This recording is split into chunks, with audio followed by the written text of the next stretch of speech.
ito ay rated SPG. Striktong patnubay at gabay ng magulang ang kailangan. Maaaring may masiselang tema, lengguwahe, karahasan, sexual, horror o droga na hindi angkop sa mga... Hindi na nga mapipigilan pa ang tinatagong galing ni Jenny sa pagkanta. Dahil nang kumanta na nga itong si Jenny, napahanga niya nga itong si Perry.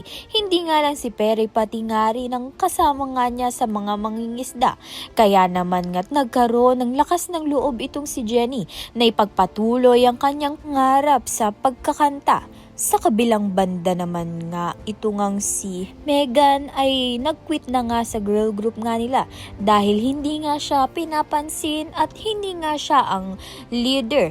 Kaya naman nga nagsumbo nga siya sa kanyang lola, Amelia. At dahil sa gusto nga ni Megan na maging leader nga sa girl group, gagawa nga raw sila nito ni Amelia ng girl group kung saan si Megan nga ang leader.